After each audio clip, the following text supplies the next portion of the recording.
Eu cumprimento a todos com a paz do Senhor. Aqui é o vosso amigo, vosso irmão Mário Júlio, do canal Vivendo Pentecostes. Esse é mais um vídeo da série Lendo o Novo Testamento em 11 semanas, ou em 76 dias, ou até o final do ano, conforme é a sua vontade, seu melhor parecer. Hoje é a leitura de Marcos, capítulo 9 até o capítulo 12. Eu estou muito contente que a leitura está caminhando, mesmo ainda atrasados, mas não tem problema, nós vamos chegar lá. Eu vou ter alguns dias que eu vou separar para fazer duas leituras, ou uma leitura e meia, indo a cada 2 dias fazer 3 leituras para emparelhar. É que eu comecei a fazer vídeos longos de 2 horas, teve um que eu dividi em 2 vídeos porque deu praticamente 2 horas e meia para ler 4 capítulos. Os últimos 4 capítulos de Mateus. Entendeu? Que eu não consigo somente ler, tem que ler, comentar, dar minha opinião. Mas eu creio que com o objetivo de abençoar vocês. Nós estamos aqui. Antes queria falar do certificado. O pessoal está assistindo, graças ao bom Deus. Agradeço a Deus que o pessoal está assistindo. Mas você que quer receber o certificado, vai lá vídeo por vídeo, desde o primeiro. Ou marque assim, vai colocando certificado, certificado, certificado, certificado, certificado do início ao final. Quem tiver colocado, assistido e colocado certificado, vai receber um certificado bem bonito com seu nome. E depois, lá quando nós terminar esse plano, terminar esse projeto, eu vou fazer de tudo. Estou me dedicando, estou trabalhando, estou me esforçando. Vocês não sabem. Cada vez que que eu vou fazer esse vídeo, o inimigo tenta de tudo. Graças a Deus aqui dentro ele não pode atuar, mas ele atua de fora. É, é barulho de fora. É tudo. É várias coisas que acontecem para fazer impedir de fazer o vídeo. Mas eu estou me esforçando para fazer o melhor. Vamos até o final. Outro, o ano que vem, vamos terminar essa leitura, nós vamos ler a Bíblia de ordem cronológica. Cronológico tem a ver com cronos, com relógio, com tempo. Significa o quê?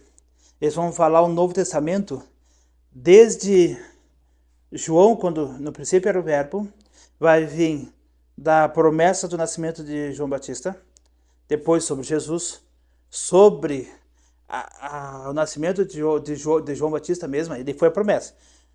Sobre o nascimento de João Batista, sobre o nascimento de Jesus, e aí vai vindo fato por fato, fato por fato. Exemplo, quando vai chegar o capítulo em que Jesus foi batizado, vai colocar os 4 evangelhos um do lado do outro falando do batismo. Quando Jesus foi tentado por Satanás, foi para o deserto, vai mostrar Mateus e Lucas falando do mesmo acontecimento, cada um com seu ponto de vista, e no meio Marcos um pouquinho só falando sobre o mesmo assunto. Então vai vir vários textos com 2, 3, 4 linhas paralelas um do lado e num lado do outro, e os versículos literalmente um do lado do outro. Então vou procurar fazer análise do que cada um dos evangelistas falaram sobre cada um.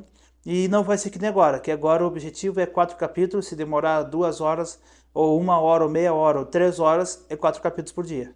O outro não, o outro vai ser 1 hora por dia, e aí meu objetivo é que termine lá pelo ano que vem, mas se tiver que demorar mais, vai demorar. O importante é levar todo o Novo Testamento, de Mateus a Apocalipse, todinho em ordem cronológica. E aí depois a gente vai ver o outro formato. Eu quero fazer, acho que umas online, se for pela vontade de Jesus, se eu estiver firme, forte, de pé, e se Jesus não tiver voltado, tanto com saúde, tudo ok, tudo correto, conforme a vontade de Deus, eu quero ler o Novo Testamento de várias formas. Depois eu quero ler um texto mais antigo, grego, com as palavras originais, no idioma original, de uma outra forma interpretativa, mas sempre lendo, porque no caso uma parte que eu sempre fui melhor no meu estudo bíblico é o Antigo Testamento, sempre fui muito bom no Antigo Testamento, interpretava muito fácil, mas sempre fui meio deixando para trás o Novo Testamento, e aí eu foquei em aprender o Novo Testamento mesmo, não só conhecer a gente conhece, lê, estuda, mas eu me dedicar a aprofundar mesmo. Então essas leituras com vocês, porque não somente ler, se eu leio, eu preciso ler, eu só leio, E as palavras vão passando. Já li várias vezes o Novo Testamento inteiro. Só que é diferente quando você precisa ensinar. Quando você precisa trocar ideia. Não é só ensinar, conversar. Falar sobre qualquer assunto, você aprende muito mais do que somente ler e aprender assim. Então a leitura cronológica vai ser bênção, gente. Vai ser muito bom. Vai ter muita coisa na Bíblia que você vai entender muito melhor. Vamos lá? Marcos 8. Ele lhes disse, está falando de Jesus, garanto-lhes que alguns do que aqui estão, de modo nenhum experimentarão a morte, antes de verem o reino de Deus vindo com poder.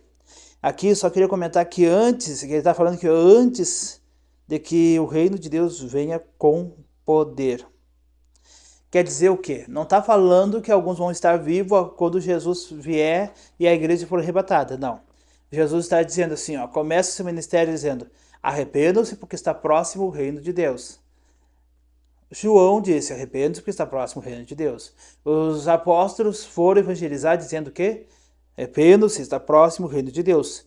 Então foram vários anúncios da mesma coisa. Arrependam-se, está próximo.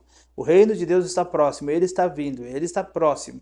E aí Jesus trouxe várias palavras explicando, parábolas, explicando o reino de Deus, ok?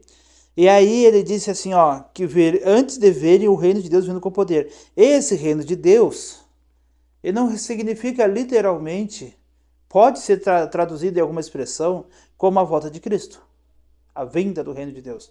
Mas eu entendo como a estabilização, fincar raízes do reino de Deus na terra. Como? Em três etapas, meu pensamento. Mário Júlio, estou falando eu no meu pensamento. O primeiro é Cristo em homem ter vindo na terra. Foi o anúncio. Foi o prenúncio, anúncio. Estão anunciando. A preparação. João Batista, ele preparou o caminho para o rei. Ele preparou o caminho gritando, vem, está vindo o rei. Prepare-se, está vindo o rei. A afirmação do reino, a afirmação, o marco que literalmente marca o início. Você pode ter uma construção, botar os alicerces, levantar a parede, mas tem um marco, sabe aquele momento em que você coloca ali e diz assim, ó, aqui vai ser tal coisa. Quando eu coloco uma placa aqui, vai ser instalado tal edifício, de tal comércio, de tal especialidade, de tal... Entendeu? O marco ponto zero do início do reino de Deus na terra, não é, já passou do anúncio, foi quando Jesus morreu e ele ressuscitou. Quando o terceiro dia, quando ele ressuscitou e venceu a morte, o reino de Deus estava literalmente ali, instalado. Só que, exemplo, eu posso... Como a igreja chegou numa cidade, uma igreja tinha um outro lugar, chegou na cidade. Quando tem o primeiro culto, estão edificando um prédio, o primeiro culto somente com as paredes levantadas, com o telhado é o céu, é as estrelas, e faz o primeiro culto. Mas tem a hora que, instalado, anunciado com Jesus, com os apóstolos, com João Batista, instalado com a morte e ressurreição de Jesus e com o tempo que ele esteve, 40 dias com seus discípulos, e aí ele veio, né, ele foi inaugurado com poder, ele foi vindo com poder, com autoridade, e derramou o reino de Deus sobre a terra com toda a sua força quando o Espírito desceu sobre os discípulos. Entendeu? Ele foi inaugurado, ele foi instalado com poder, ele veio com toda a autoridade. E aqui, ó, antes de ver o reino de Deus vindo com poder.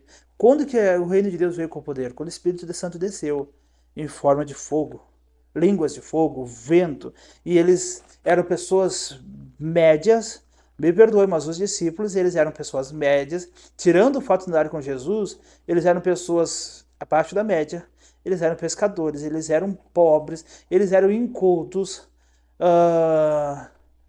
o líder deles era alguém que era mais bruto que culto, que era o próprio Pedro.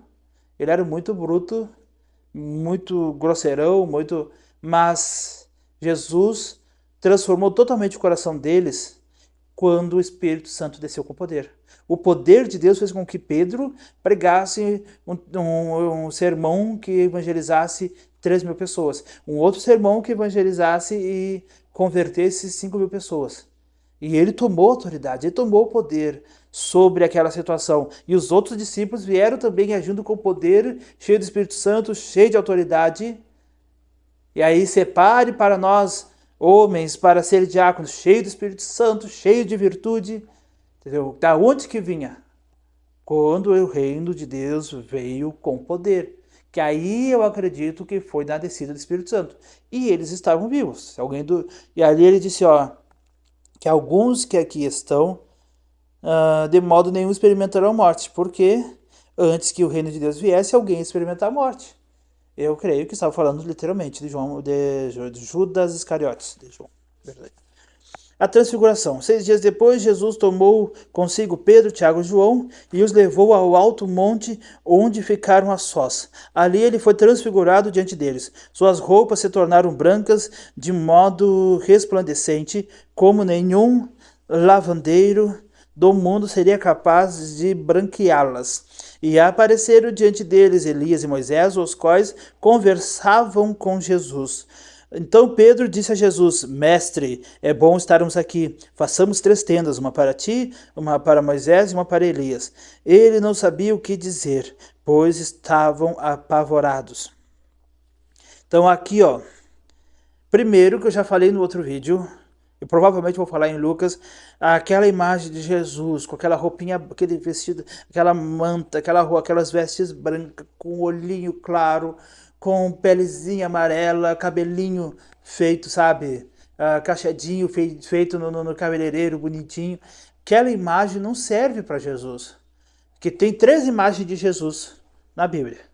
Tem a imagem de Jesus como um judeu igual aos outros, que tinha que ser identificado com um beijo no rosto, com ósculo santo, que santo não era, mas foi o que Judas, foi um ósculo, que era um beijo no rosto que os homens se davam.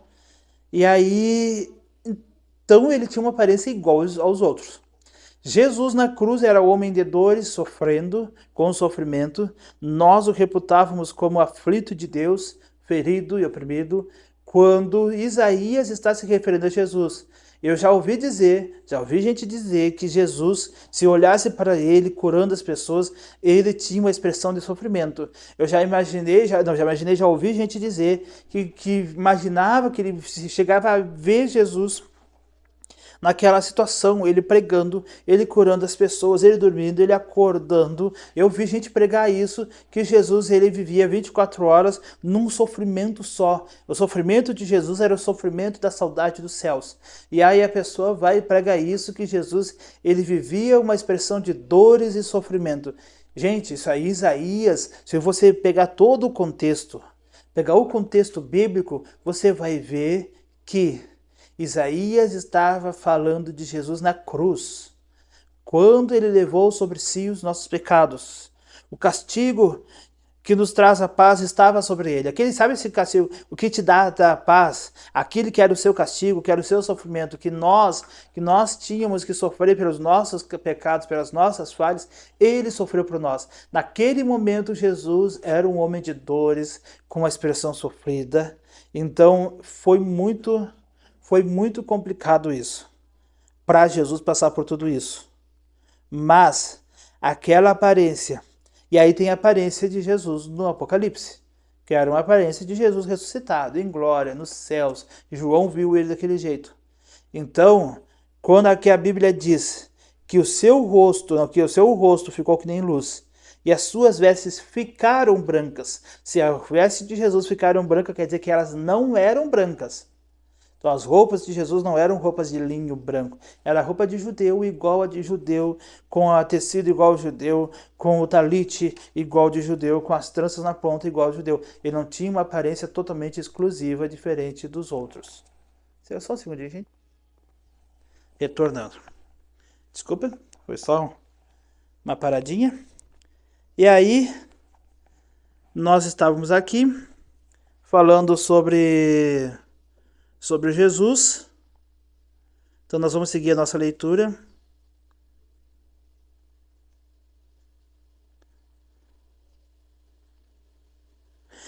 E Pedro falou para ele assim, Senhor, vamos fazer aqui Vamos fazer aqui 3 tendas. No Antigo Testamento, toda vez que alguém ia falar com Jesus, você colocar Jesus diante de Deus, adorar a Deus, era sempre em volta de tenda. Eles faziam tendas para a adoração. Então aqui por isso que Pedro, também já vi gente pregar que Pedro era burro, que Pedro, claro, é que ele diz, né, ele não entendia o que estava acontecendo, mas no pensamento dele era o quê? Vamos preparar tendas. Porque Deus, ele vai se revelar ao homem dentro do tabernáculo, dentro de uma tenda. Quando Moisés, o povo fez bezerro de ouro, Moisés pegou a sua tenda, se afastou da nação, colocou bem longe da nação, sozinho, e aí Deus foi lá e falou com ele dentro da tenda. Então era uma cultura, só que agora o Novo Testamento, nada, Deus não vai se revelar mais no oculto, ele vai se revelar em público, agora sem cobertura, sem uma cobertura escondido. Agora é a luz dos homens, a presença na vista dos homens. Então a adoração não é mais escondido, é a vista de todos. A adoração a Deus, a presença de Deus. Então nós, igreja, não devemos nos esconder. Não devemos ter uma adoração escondida. Não, eu adoro a Deus no meu culto, mas as pessoas não precisam saber que eu sirvo a Deus. Não, adore a Deus perante todo mundo. Se você tiver que orar, ore perante os outros. Se você tiver que ler a Bíblia, não tenha vergonha de ler a Bíblia na frente dos outros. Se você tiver que jejuar, jejue. Entendeu? Não disfarça o seu cristianismo. Tenha o cristianismo público perante as pessoas, que teus vizinhos, teus colegas, teus amigos, teus parentes saibam que você é um cristão, saibam que você serve a Cristo.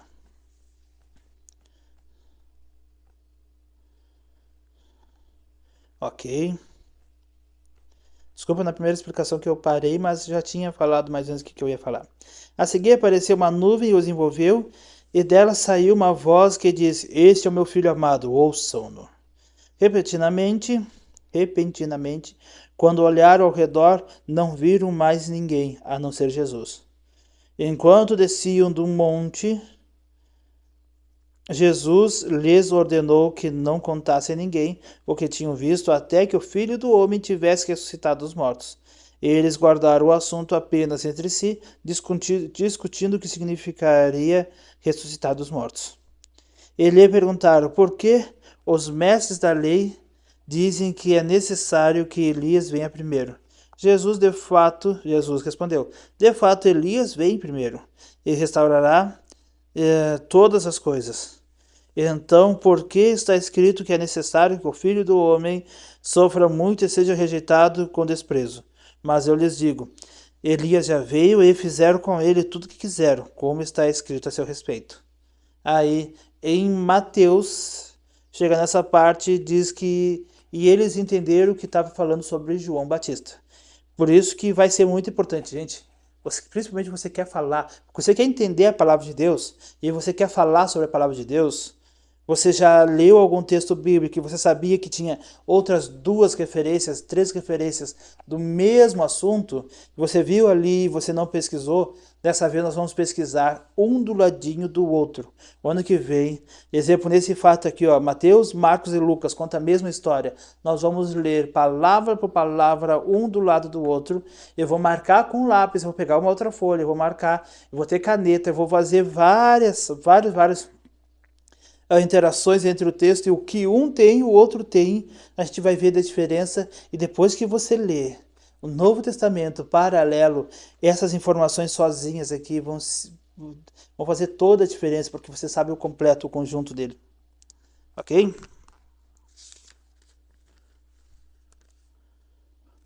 Tá. Versículo 14, a cura de um menino endemoniado. Esse aqui, ele vem literalmente nos 3 textos da transfiguração. Porque olha aqui, ó, Mateus termina a transfiguração versículo 13 e continua no 14. Em Lucas termina no versículo 36 e continua no 37. Aqui em Marcos, vem do capítulo 9, termina no 13 e continua no 14. Então, esses 2 fatos aconteceram com certeza na mesma sequência. Foi lá, Pedro, Tiago e João fez a transfiguração, apareceu lá com Moisés e Elias, Então, aconteceu isso e ele desceu com eles. Teve essa conversa e aí ele disse que o Elias já veio, que era João Batista, na descida. Então, esse fato aconteceu, os 3 contam. Quando ele desce lá, estavam os outros 9 discípulos tentando arrancar à força, garanto que enforcando, puxando, metendo a mão, balançando a cabeça para tudo que é lado, do menino, puxando um e o outro puxa, e o outro expulsa, e o outro expulsa. Já estavam lá os 9 tentando expulsar o demônio do menino. E não conseguiu. O pai já estava apavorado, que quando Jesus chegou, ele disse, os teus discípulos já tentaram, mas ninguém conseguiu. Esse tentaram, garanto que eles fizeram muito esforço. Mas assim, ó, por que eles não conseguiram? Minha opinião. Eles estavam com raiva, inveja, que os outros 3 subiram lá para cima. Sabe o que acontece muitas vezes? Por que a sua autoridade espiritual, a nossa autoridade, minha, de vocês, é diminuída? Porque nós estamos em fase diferente espiritualmente. Nem toda a igreja, nem toda a congregação está no mesmo momento espiritual. Os outros 3 estavam no outro patamar. Mas não era por causa que eles estavam no patamar mais alto que você tinha que querer o lugar deles. Que quem quer o lugar do outro que está acima é Satanás. E aí eu, no meu pensamento, Mário Júlio, eu creio que quem colocou aquele pensamento ali, aquelas ideias no coração dos 9 foi Satanás. Satanás disse o que para eles, no meu pensamento? Profetou que Jesus não estava próximo e disse para eles assim, olha lá Pedro, o queridinho, olha lá, Tiago e João. Eu sou mais velho que João, nem João foi um menininho para lá. Foi os 3, sempre Jesus andando com os 3, sempre Jesus, quando o troço vai ficar feio, ou quando o troço vai ficar bom, mas sempre os principais momentos de Jesus são com os 3. É os 3 que Jesus anda sozinho para cima e para baixo, não conosco. Então, nesse momento, os 3 estavam furiosos. E aí, por que eu digo que Satanás estava ali?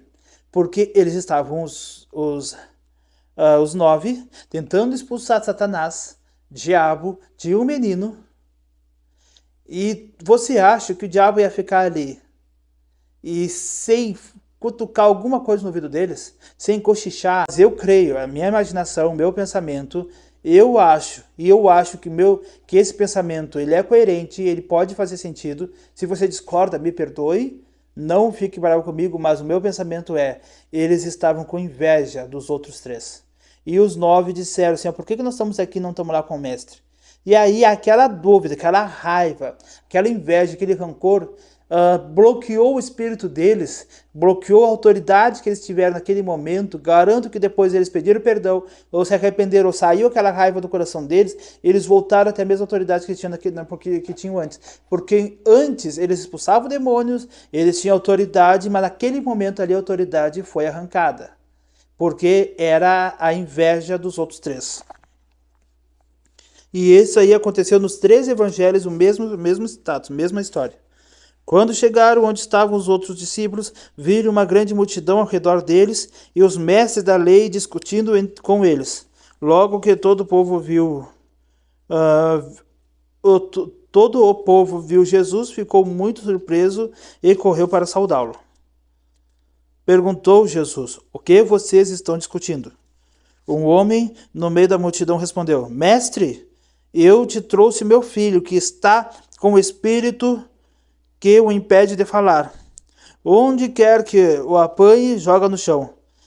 Ele espuma pela boca, range os dentes e fica rígido. Pedi aos seus discípulos que expulsassem o espírito, mas eles não o conseguiram. Imagina 9 homens grandes, velhos, com as mãos cheirando a peixe, tentando tirar o diabo do menino, e o diabo não saía. Jesus respondeu, ó geração incrédula, até quando estarei com vocês? Até quando terei de suportá-los? Tragam-me o menino. Então eles trouxeram. Quando o espírito viu Jesus, imediatamente causou uma convulsão no menino. Este caiu no chão e começou a rolar, espumando pela boca. Jesus perguntou ao pai do menino, há quanto tempo ele está assim? Desde a infância, respondeu ele. Muitas vezes o Espírito tem lançado no fogo, na água, para matá-lo. Mas se podes fazer alguma coisa, tem compaixão de nós e ajuda-nos. Se podes, disse Jesus, tudo é possível ao que crê. E imediatamente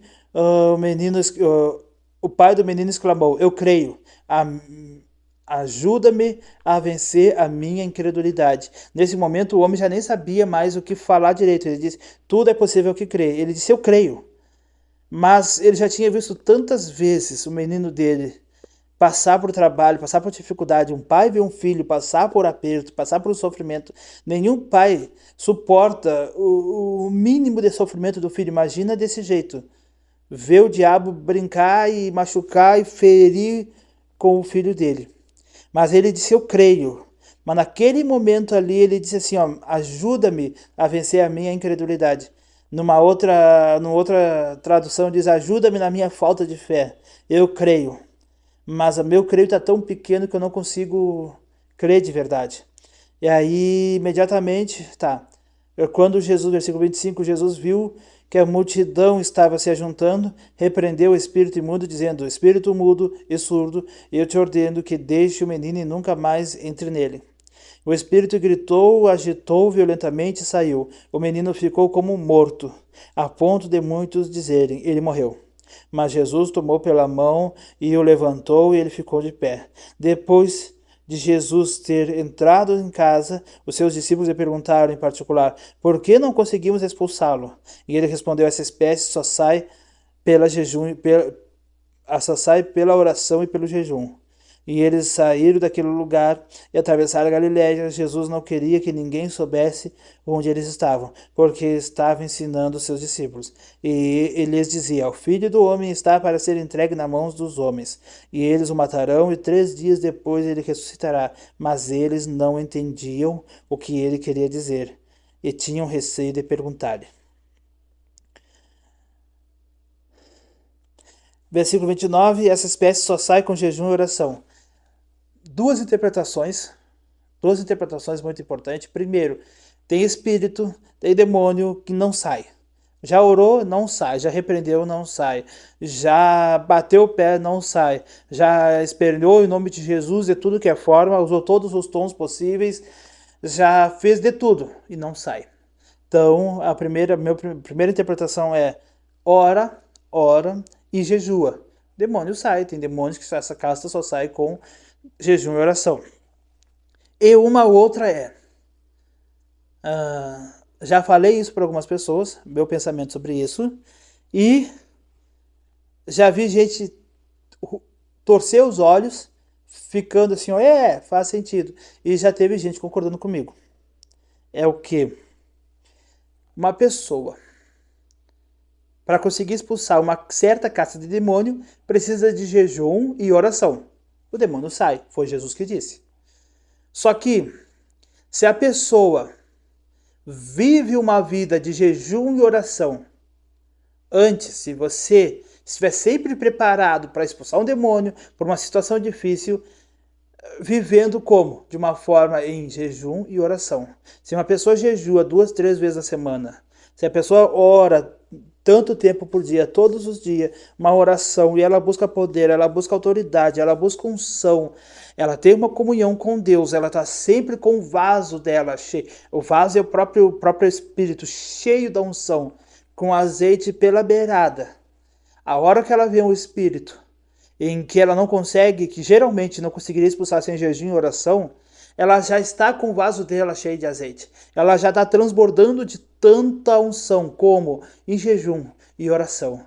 O que dá unção, que permite que a pessoa consiga expulsar qualquer tipo de casta de demônio, qualquer tipo de perturbação da vida de qualquer pessoa, de qualquer casa, de qualquer lugar, de qualquer circunstância, é alguém que vive em jejum e oração. Viva em jejum e oração, faça jejuns frequentes, mas não aquele jejum de eu vou fazer 6 horas sem comer nada e ali vai fazer alguma coisinha boba e não vai. Não, se você vai fazer jejum, gaste pelo menos metade daquele período, algumas horas daquele período para o Senhor. A oração, dobre o joelho, chore na presença de Deus. Hoje tem a facilidade de botar louvor, bota louvor, sabe? Não aquela não música. Já vou dizer assim, ó, música cristã e louvor. Bota aquele louvor profundo. Sabe aquele louvor que toda vez que você escuta, ele mói algo dentro de você, faz você chorar, se quebrantar, aquele louvor que você escuta e Deus age fervorosamente dentro de você.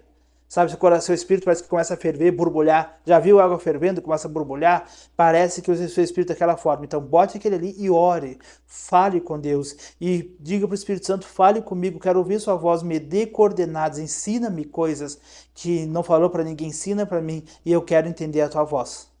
Quem faz isso, tem uma vida de jejum e oração, a hora que aparecer uma situação em que ele precisa fazer jejum e oração, ele já está pronto. Outro vai ter que jejuar e orar, mas ele já está pronto, porque ele já está com o vaso dele cheinho, pronto, somente para repreender e expulsar o demônio.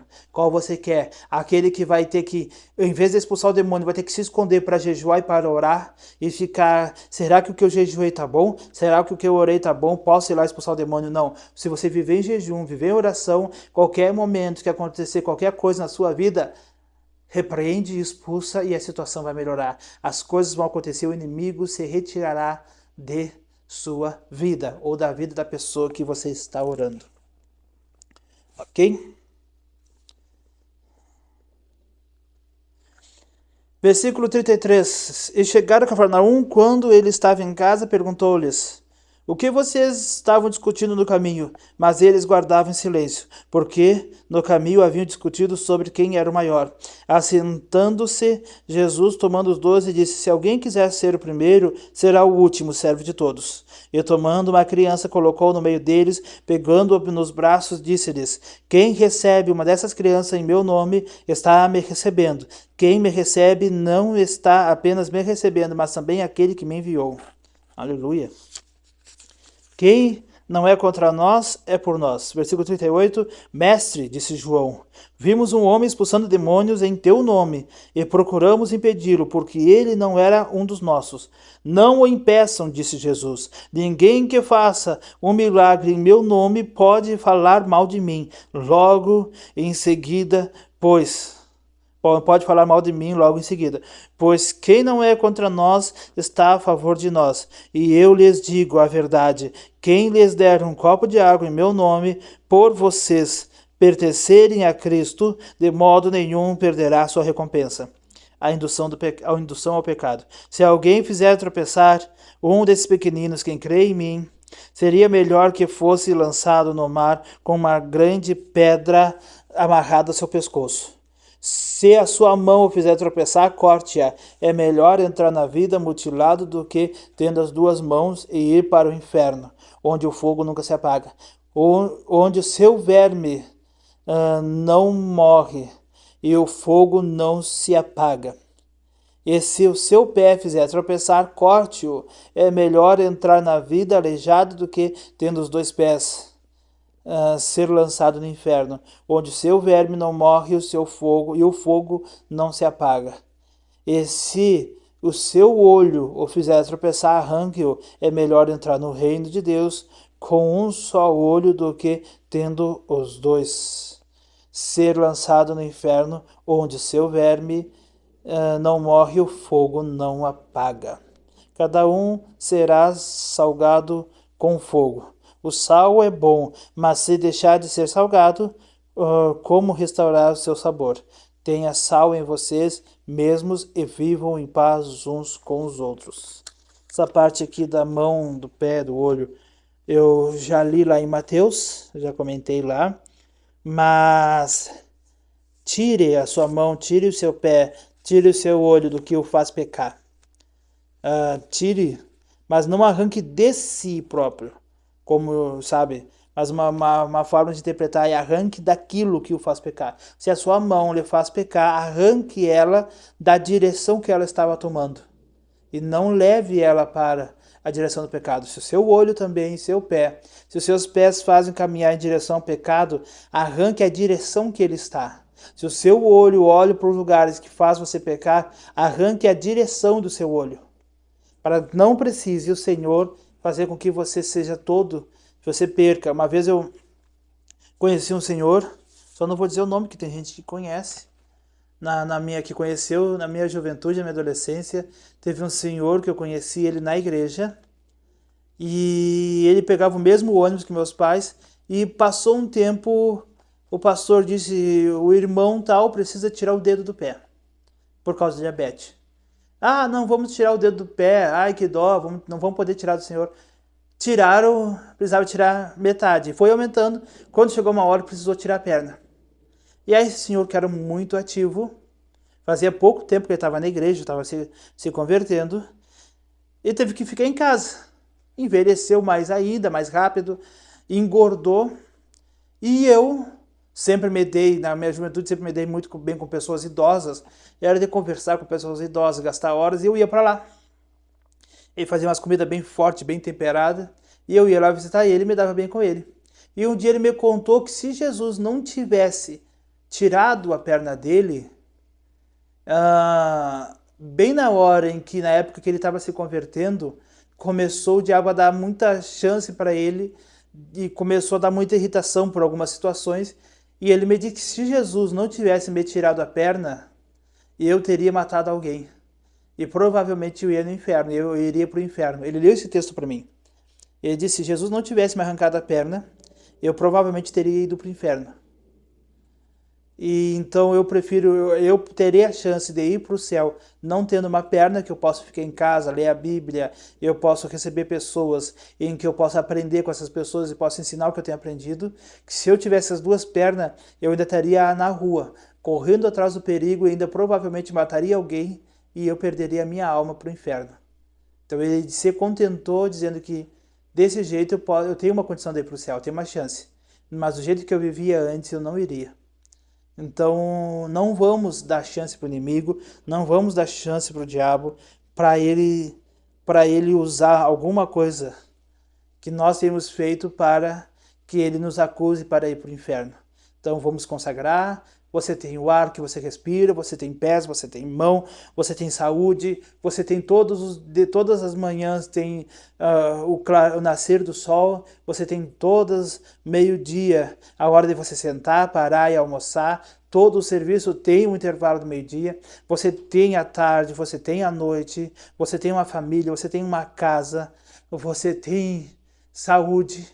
Então gaste nesse momento, ainda há tempo. Se você ainda não está debaixo, dentro de um caixão, se você ainda está respirando, se você ainda está vivo, não importa as condições, se você já tentou de tudo, ou se você já destruiu a sua vida, se você já viveu coisas em que fizeram que você tivesse sua vida destruída, mas se ainda há pulmão que se enche de ar, se ainda tem um coração que bate, e se você ainda tem a consciência do bem e do mal, e você sabe que Jesus pode entrar em seu coração e te dar vida, te dar salvação, te dar esperança, aceite agora Jesus Cristo, receba em seu coração, viva para o Senhor, e Ele pode arrancar o mal que está fazendo que você caminhe para o inferno e traga você de volta para o caminho de Deus, e você possa andar corretamente para a salvação. Em nome de Jesus. Capítulo 10, nós estamos com 40 minutos. Agora eu procurarei dar uma acelerada, provavelmente não vai ser fácil.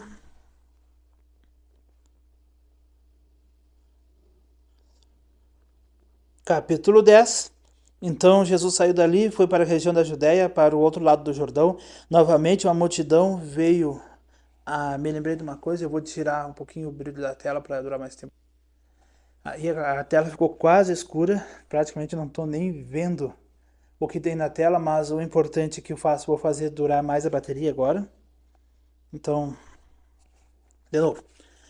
Então, Jesus saiu dali, foi para a região da Judéia e para o outro lado do Jordão. Novamente uma multidão veio a ele, segundo o seu costume, ele a ensinava. Alguns fariseus aproximaram-se dele para o pôr à prova, perguntando: é permitido ao homem divorciar-se de sua mulher? Jesus falou: O que Moisés lhes ordenou?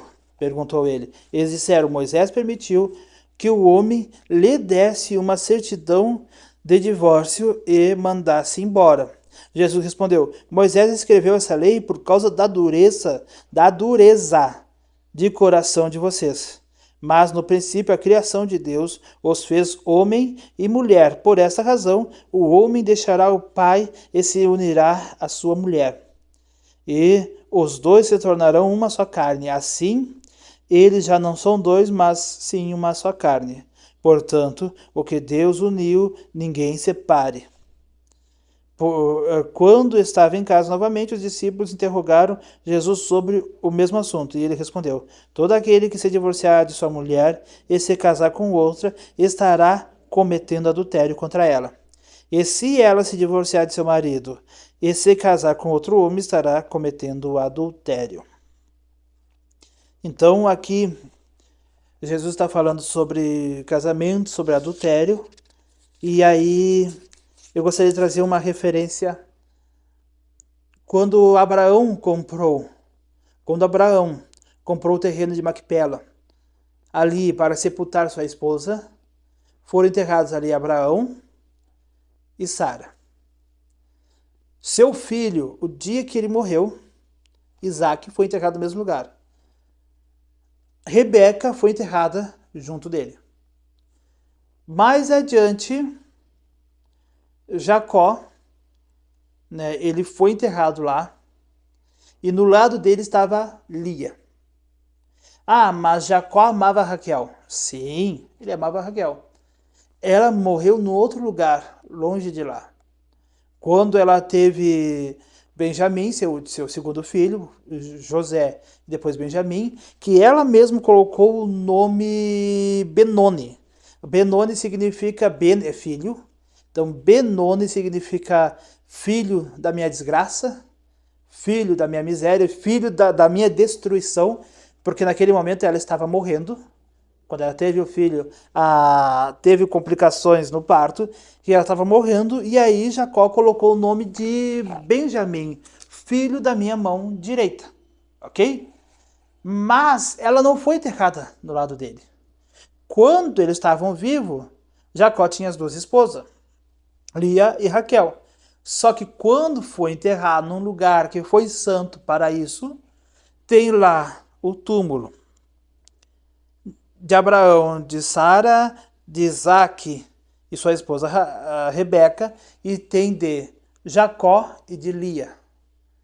Perante os homens, perante eles, Jacó foi casado com Raquel. Jesus, Jesus não, o Senhor, Deus, a Trindade, Jesus estava junto, mas Deus abençoou que José, filho de Raquel, salvou eles todos da fome. Depois, Benjamim foi abençoado, até porque o próprio rei Saul veio de Benjamim. O próprio apóstolo Paulo vem de Benjamim, descendentes de Benjamim. O reino foi instituído primeiro para Benjamim, depois para Judá, para a tribo de Judá. Então foram abençoados, Deus estava com eles, mas na hora do caixão, Deus permitiu que Jacó estivesse ao lado de sua primeira esposa. E foi a que Deus recebeu, Deus aceitou ele casado com Lia, a esposa que perante Deus ele tinha de verdade. A outra era a segunda esposa perante os homens, mas para Deus era a primeira esposa. Ok? Então a poligamia ou a troca de casais, casamento, você se casou, siga nesse compromisso. Mas é o casamento tóxico que não vai ser abençoado, o casamento. Aí eu vou dizer sinceramente, você tem uma igreja, se você tiver uma igreja, você é cristão, você tem um pastor, se você tiver pastora, você tem líderes, você tem líder das mulheres, líder dos homens. Se a situação no casamento não estiver boa, e quando vocês chegarem, se vocês chegarem, não precisa chegar nesse ponto, mas se vocês estiverem num ponto que seja a única solução, o divórcio, converse com seus pastores, Fale com eles. Se você não é evangélico, você não está numa igreja e está nessa situação, convide. Se a pessoa que está com você não quiser ir, vai sozinha. Converse, mas vão. Converse com seus pastores. Peçam para eles orar. Peçam para eles falar com Deus. Peçam conselhos para eles e respeitem os seus pastores. Mas se, lógico, se forem pastores que não falem conforme a palavra de Deus, eu oro para que você consiga achar alguém que seja obediente a Deus. E eles vão lhe dar um bom caminho, porque cada situação é uma situação. Cada casa é casa e cada tipo de briga é uma coisa diferente. Discussão é uma coisa. Se já traz para violência, para algo que pode ser algo pior, porque eu não posso dizer assim, não se divorcie, daqui a pouco uma pessoa morre porque não quis se divorciar e vem uma situação muito difícil. Então, fale com seus pastores. Eu não vou dar um conselho fixo aqui de dizer uma coisa que eu digo. Deus uniu. Deus, se vocês fizerem tudo correto desde o início, e se as duas pessoas têm o desejo no seu coração de fazer dar certo, Deus vai abençoar. Mas se essas duas pessoas, uma delas pelo menos, não tiver no seu coração desejo de fazer dar certo, ela não vai dar, enquanto essa pessoa não for convertida, não tiver sido tocada pelo Senhor. Então eu lhe digo, busque seus pastores. E eles vão lhe encaminhar da melhor forma correta.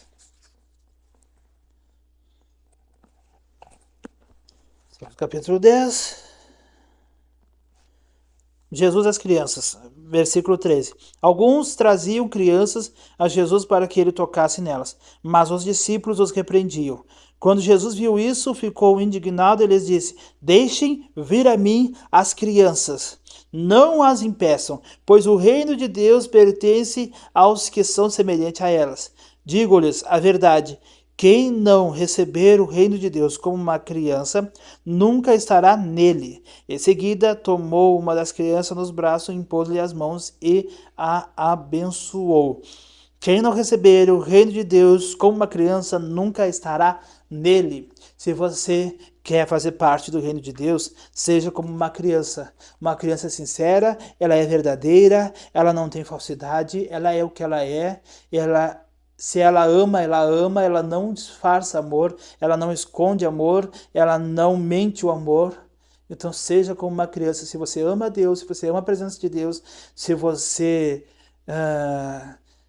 quer estar toda a sua vida com Deus, faça que nem uma criança. Quando ela vê os braços do pai, ela vê os braços da mãe, ela se atira, ela pula da altura que tiver, mas se atira para os braços dos pais. Então faça que nem uma criança, pula nos braços do Senhor e adore a Ele de todo o seu coração. Não em mentira, mas em verdade, de todo o seu coração.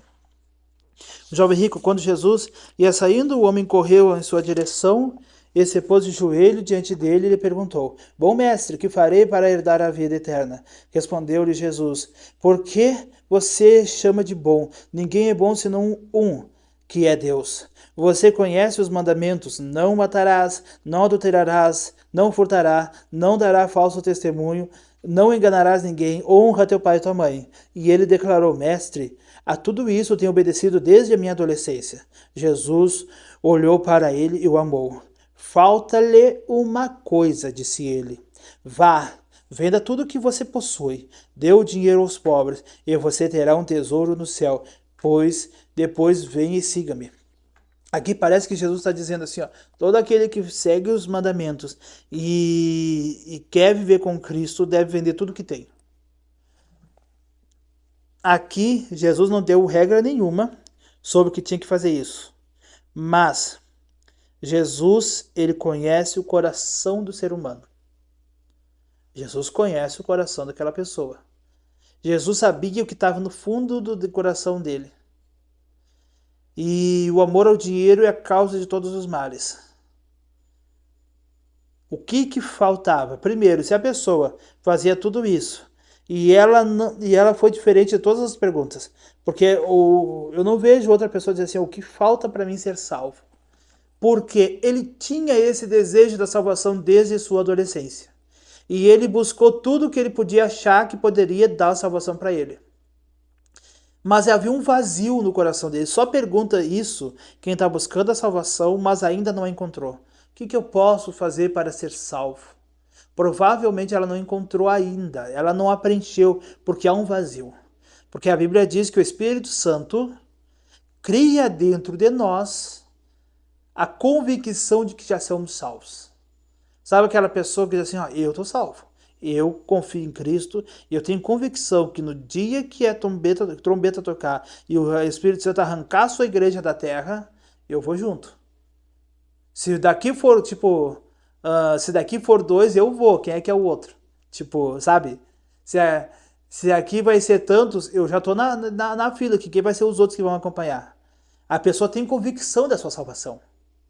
Assim como se ela entrar em pecado ou fizer alguma coisa muito grave, ela vai saber que aquilo ali está botando um fim na salvação, pode estar correndo risco na salvação dela, e ela vai se arrepender, porque ela tem dentro de si uma convicção. E a diferente dele aqui, ele disse, mestre, o que preciso para mim receber a salvação? E aí Jesus disse, falta ali uma coisa. Vá, venda tudo que você possui e dê o dinheiro aos pobres, e você terá um tesouro no céu. Depois venha e siga-me. Foi aqui, no versículo 17. Bom mestre, que hei de fazer para herdar a vida eterna? E aí, diante disso, ele ficou abatido, afastou-se triste, porque tinha muitas riquezas. O amor ao dinheiro, por mais que ele amasse a Deus, por mais que ele obedecesse aos mandamentos, mas o amor ao dinheiro era maior que o amor a Deus. O amor ao dinheiro era maior do que o amor à obediência aos mandamentos. Tudo ele fazia. O amor ao dinheiro. Se alguém que me assiste aqui tem dinheiro, você tem dinheiro. Você tem uma situação financeira boa. Você tem condições de ter o melhor carro, você tem a melhor casa, você tem os melhores equipamentos eletrônicos mais modernos, você tem uma situação, uma empresa ou uma forma de ganho que te dá uma situação boa. Se a dificuldade de você escolher o Senhor Jesus Cristo, escolher Deus e as suas riquezas, se o Espírito Santo no seu coração lhe disser, desfaça de algo que você tem, que aquilo lhe dá prazer, lhe dá, satisfaz a sua alma, se afaste disso, doe isso, se desprenda de tal coisa pelo Senhor Jesus, e você endureceu o seu coração, você saiba, você está no mesmo caminho que esse rico. Então, se você tiver oportunidade, não precisa você ficar pobre, mas você tem que desprender daqueles bens que você tem dentro do seu coração. Ame a Deus. Se você acha que você está amando mais o seu dinheiro que a Deus, então faça uma coisa. Adore mais, jejue mais, leia mais a Bíblia. Desprenda de coisas que você tem, que você ama muito. E será que eu amo mais que o Senhor? Não se desprenda de tudo, se desprenda daquele que mais te agarra o teu coração. Eu vou me desfazer de tal coisa para dar para alguém, para ajudar alguém, mas eu quero, acima de tudo, servir o Senhor Jesus Cristo. Jesus olhou ao redor e disse aos seus discípulos, como é difícil aos ricos entrar no reino de Deus. Os discípulos ficaram admirados com essas palavras, mas Jesus repetiu, filhos, como é difícil entrar no reino de Deus. É mais fácil passar um camelo pelo furo de uma agulha do que um rico entrar no reino de Deus. Os discípulos ficaram perplexos e perguntaram uns aos outros, nesse caso, quem pode ser salvo? Jesus olhou para eles e respondeu, para o homem isto é impossível, mas para Deus todas as coisas são possíveis.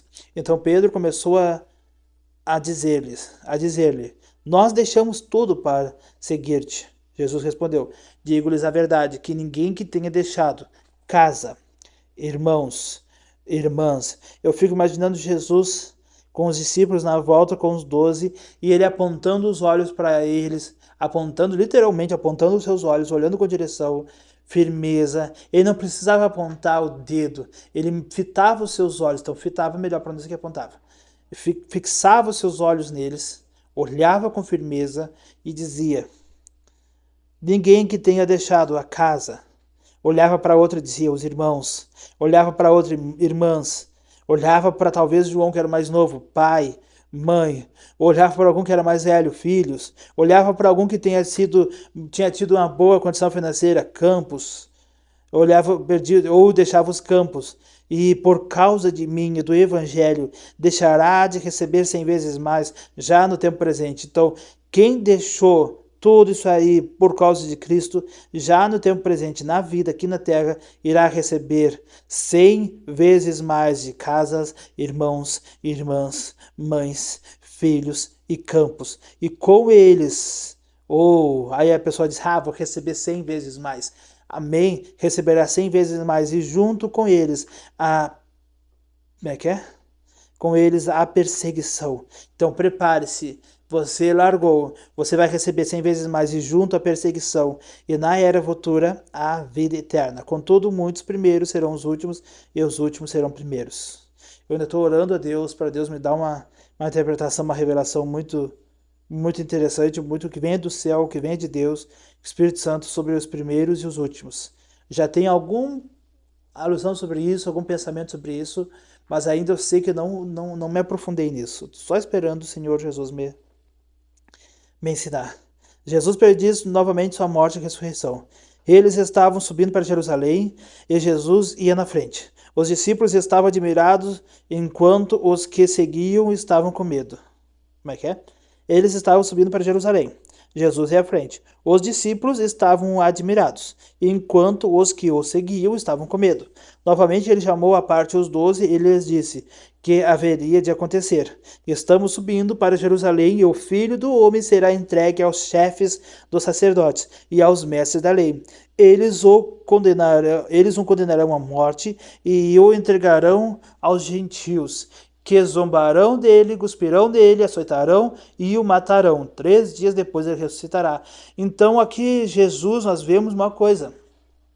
Os discípulos se apavoraram, os discípulos choraram, os discípulos fugiram de medo, os discípulos negaram, no caso Pedro, né, todos eles. Quando no terceiro dia Jesus ressuscitou, Jesus mandou as mulheres falar para os discípulos, vão lá, o mestre ressuscitou, e eles não acreditaram. Ainda teve Tomé, o Dídimo, que ainda não acreditou, diz, eu quero ver o buraco, deixa eu ver o buraco da tua mão, deixa eu ver o buraco do teu lado para me acreditar.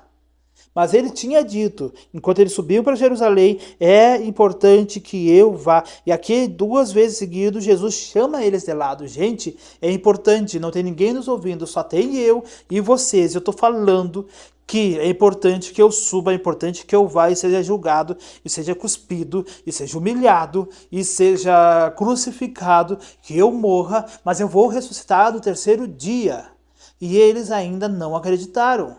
E eles ainda não entendiam. Ele não estava falando por parábola, ele não estava falando por alegoria, ele estava sendo claro, reto, objetivo, e eles não entendiam. Quantas coisas Deus tem falado com você? Claro, reto, objetivo, ele não tem feito voltas, ele tem dito para você com todas as palavras, e mesmo assim você não consegue entender.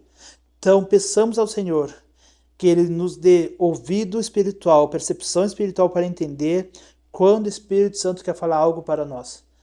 Às vezes a gente vê até uma incomodação, o que será que está acontecendo espiritualmente? Mas a gente não tem essa mínima percepção, a gente só sabe que tem alguma coisa diferente, que está no ar. Mas depois que acontece, ele diz, o Espírito Santo tentou me avisar e eu não quis dar ouvido. A gente nem quis, não conseguiu dar ouvido, porque a gente não tem o costume de ouvir e compreender a voz do Espírito Santo. Então tem que ser uma cultura, tem que ser um costume, tem que fazer parte do nosso dia. Nisso, Tiago e João, filhos de Zebedeu, tá certo aqui, tá. Aproximaram-se dele e disseram, mestre, queremos que nos faça o que vamos te pedir. O que vocês querem que eu vos faça? Perguntou eles. Eles responderam, permite que na tua glória nos assentemos um à direita e outro à esquerda. Aqui nós vemos em Mateus que foi a sua mãe que pediu. A mãe deles foi lá e pediu para Jesus. E aqui já se refere a eles. Mas não interfere em nada.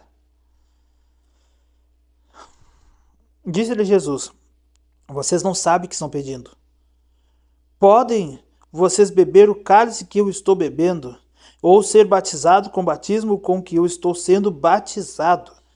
Podemos, responderam eles. Jesus lhe disse, Vocês beberão o cálice que eu estou bebendo e serão batizados com o Espírito com o batismo que eu estou sendo batizado, mas o assentar-se à minha direita ou à minha esquerda não cabe a mim conceder. Esses lugares pertencem àquele a quem foram preparados. Quando os outros 10 ouviram essas coisas, ficaram indignados com Tiago e João. Jesus os chamou e disse: Você sabe que aqueles que são considerados governantes das nações as dominam.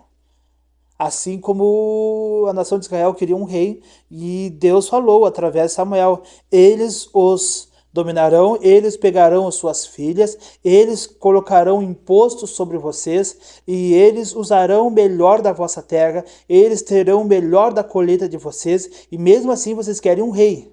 Deus é o rei de vocês, mas vocês querem que tenha um rei humano. E eles disseram, sim, nós queremos. E o que os reis faziam? Pegavam as filhas mais bonitas dos homens para serem esposa deles. Eles pegavam o melhor da colheita, eles pegavam o melhor da terra, o melhor de tudo era deles. E eles dominavam sobre os homens. E eles diziam, vocês se juntem, se armem e vão para a guerra, para a morte eles iam, porque o rei dominava eles. E aqui Jesus está usando essa situação e diz, você sabe versículo 42, você sabe que aqueles que são considerados governantes das nações as dominam, e as pessoas importantes exercem poder sobre elas. Não será assim entre vocês. Ao contrário, quem quiser tornar-se importante entre vocês deverá ser servo. E quem quiser ser o primeiro deverá ser o escravo de todos. Pois nem mesmo o Filho do Homem veio para ser servido, mas para servir e dar a sua vida por resgate de muito. Aleluia. O cego Bartimeu recupera sua visão. Então chegaram a Jericó. Quando Jesus e seus discípulos, juntamente com uma grande multidão, estavam saindo da cidade, o filho de Timeu, Bartimeu, viu? Bar é filho, isso. Bartimeu, era filho de Timeu, que era cego, estava sentado à beira do caminho, pedindo esmolas. Quando ouviu que era Jesus de Nazaré, então estava Timeu à beira do caminho pedindo esmola. Quando ele ouviu que era Jesus de Nazaré, começou a gritar: Jesus, filho de Davi, tem misericórdia de mim. E aí ele seguia gritando que Jesus, filho de Davi, tem misericórdia de mim. Muitos o repreendiam para que ficasse quieto, mas ele gritava ainda mais: Filho.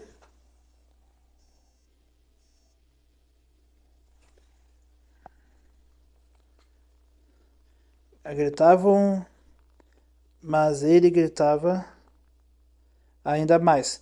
Versículo 48. Eu vou dar uma pausa aqui. Não consegui desativar. Vou seguir aqui quando der de novo. Daqui a 5 minutinhos. E ele gritava mais: Filho de Davi, tem misericórdia de mim. Versículo 49. Jesus parou e disse: Chamem-no. E chamaram o cego. Ânimo, levante-se, ele está chamando. Lançando sua capa para o chão, deu um salto, pôs-se em pé, dirigiu-se a Jesus. O que você quer que ele faça? Perguntou-lhe Jesus. O cego respondeu: Mestre, eu quero ver. Vá, disse Jesus, a sua fé o curou. Imediatamente ele recuperou a visão e seguiu Jesus pelo caminho. Quando já vi vários gente pregar e falar sobre essa parte do cego e Jesus perguntar. Já vi gente tratar Jesus como um ignorante. Quem é que vê um cego clamando, pedindo por ajuda, pedindo por misericórdia e vai perguntar para o cego: o que você quer que ele faça? Aí ele vai dizer: não, eu quero dinheiro, eu quero fama, eu quero riqueza, eu quero o melhor carro, eu quero me casar com a filha do Herodes, exemplo, qualquer coisa assim. Não, um cego, ele não vai se importar com mais nada a não ser ver. Mas ele precisava articular com seus lábios e falar isso. Por quê? O reino de Deus, ele movimenta-se por palavras. Por palavras. Até a oração que é feita para Deus em secreto, a pessoa não consegue orar em línguas, em pensamento. Ele precisa abrir a boca e articular. A oração, ela é feita articulando. É oração, é uma frase. Frases. Até no português, oração é uma frase em que há um verbo no meio. E esse verbo, ele traz uma ação. Todo verbo é gerado por uma ação. Todo verbo precisa de uma atuação, de uma força que está em ação. E a oração é isso. E a oração para Deus, em adoração a Deus, ele precisa de uma ação. Não adianta você ficar em silêncio, quieto, esperando, sem agir. Ah, mas se eu fizer alguma coisa, eu creio que Deus vai me dar. Então atua. Atua fortemente. Então, se não de forma que você vai lá e haja e faz isso, porque não tem coragem ou está esperando o momento, então ore. Use as suas palavras para começar a declarar que aquilo vai acontecer. Tenha coragem de atuar, de agir, não atuar de forma de ser ator, mas de agir com força. Entendeu? Seja atuante, seja ativo com a sua fé. Faça com que sua fé se converta em palavras. E essas palavras que saem dos seus lábios com vigor, com força, com coragem, sabe? Que tenham credibilidade diante do reino de Deus.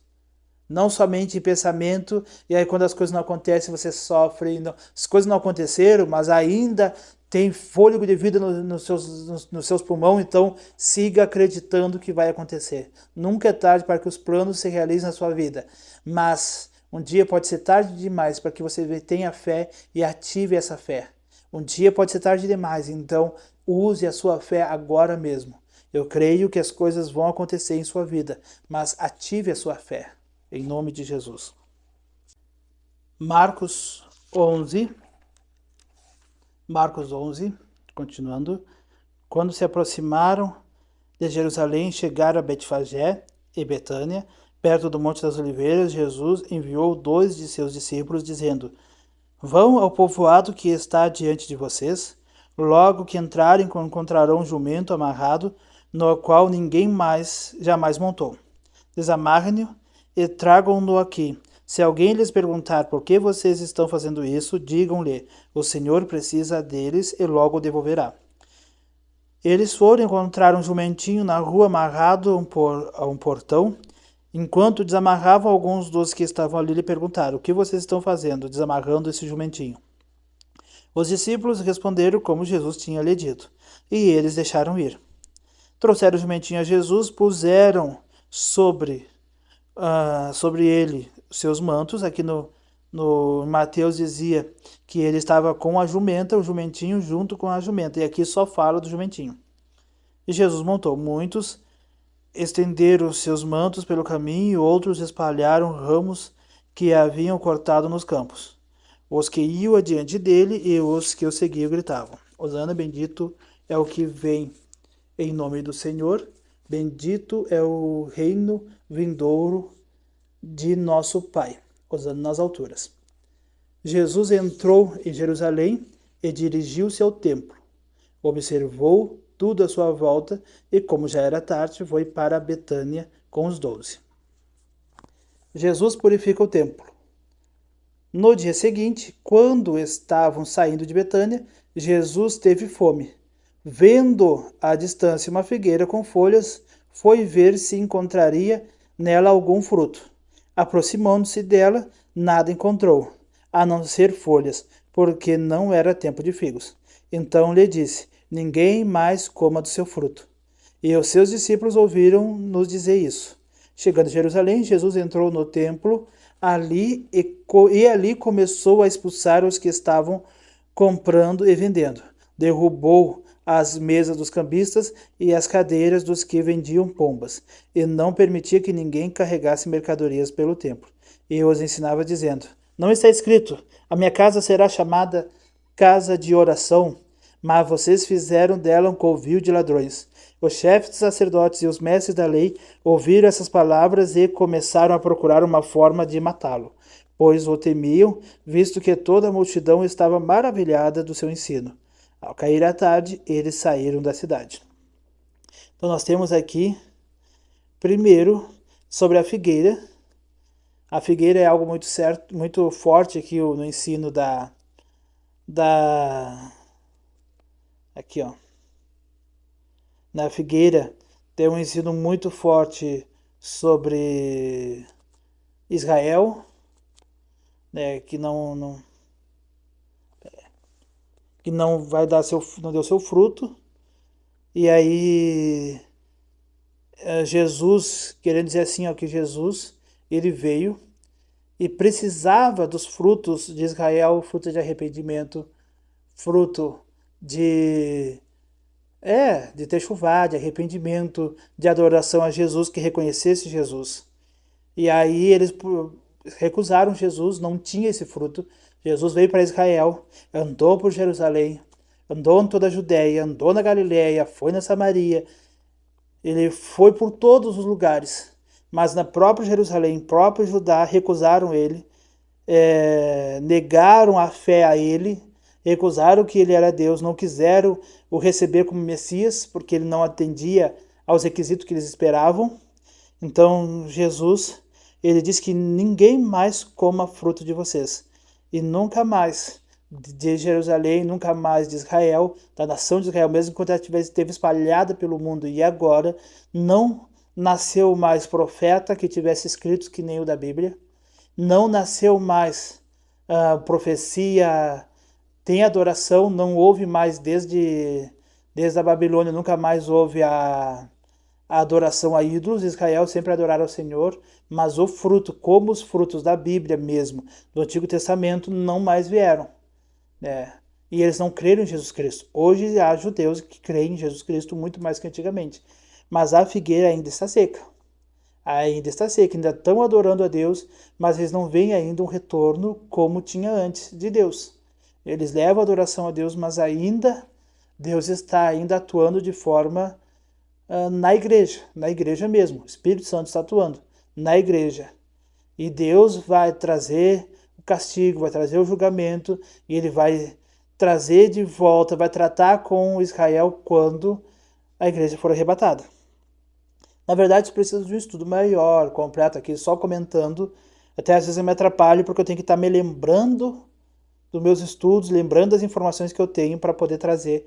Então, às vezes pode acontecer de eu trazer alguma informação aqui equivocada, mas não com o objetivo de enganar vocês, mas sim tentando trazer uma explicação que às vezes a minha mente falha em trazer uma explicação correta, assim, total. Que são muitas informações. 4 capítulos da Bíblia é vários assuntos, principalmente quando nós chegarmos em Coríntios, Romanos. As cartas de Paulo é muito assunto, é muita coisa para se tratar. E aqui ele está tratando sobre o pessoal que usava para fazer comércio. Eu já falei lá em Mateus 21, procure. Vamos seguir. A figueira seca de manhã, ao passarem, viram a figueira seca desde as raízes. Pedro, lembrando-se disse a Jesus: Mestre, vê, a figueira que amaldiçoaste secou. Respondeu Jesus: Tenha fé em Deus. Eu lhes asseguro que, se alguém disser a este monte: Levante-se e atire-se do mar, e não duvidar em seu coração, mas crer que acontecerá o que diz, assim lhe será feito. Portanto, eu lhes digo: tudo que vocês pedirem em oração, creiam que já receberam, e assim se sucederá.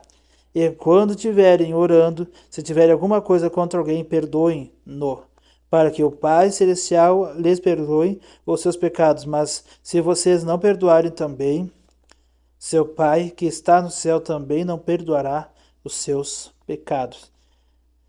Aqui fala sobre o perdão, né? Se nós não perdoarmos os nossos irmãos os pecados deles, nós também não seremos perdoados.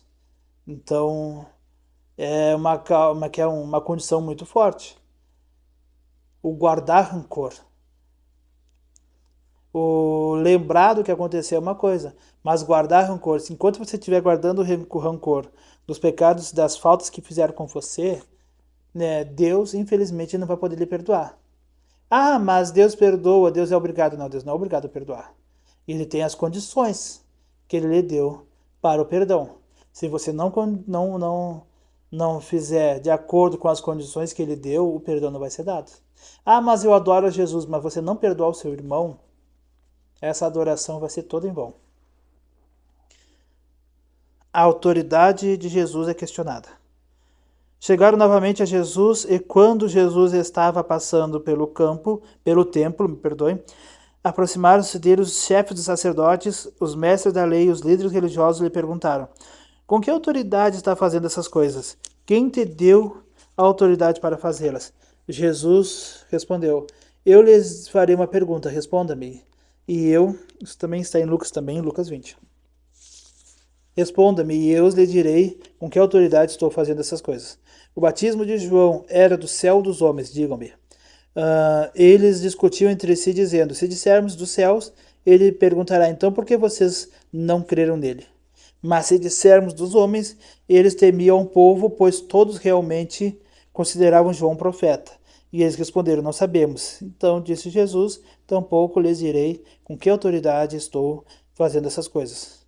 Jesus respondeu muitas questões. Jesus dava sempre uma resposta sábia, mas dessa vez ele não respondeu, porque ali ele estava em Jerusalém e eles queriam uma resposta. Se Jesus desse uma resposta em que eles tentassem usar como um fato que pudessem condenar ele à morte, ele já levaria naquele momento. Então, todas as coisas que aconteceriam depois não poderiam acontecer. E aí Jesus precisava do tempo correto. Na hora que ele saísse do Monte das Oliveiras, em que ele clamasse, em que ele pedisse para Deus retirar dele aquele cálice que ele estava para beber, aí passe de mim esse cálice, não faça a tua vontade. Depois daquele momento, então nem tudo estava cumprido. Então Jesus não podia dar a oportunidade para eles julgarem antes do tempo. A parábola dos lavradores. E aí nós temos mais 43 versículos nesse vídeo ainda. Então Jesus começou a lhes falar por parábolas. Certo homem plantou uma vinha, colocou uma cerca ao redor dela, cavou um tanque para prensar as uvas e construiu uma torre. Depois arrendou a vinha, então ele preparou a vinha, olha só. Certo homem plantou a vinha, ele plantou. Colocou uma cerca ao redor dela, ele cercou, ele protegeu ela, cavou um tanque, o tanque para ter água, entendeu? Para ter água para beber. Não, água para prensar as uvas. Um tanque para prensar as uvas. Construiu uma torre para ser vigiada, entendeu? Então ele fez toda a preparação, cercou pela volta, uma torre para vigia, para guarda.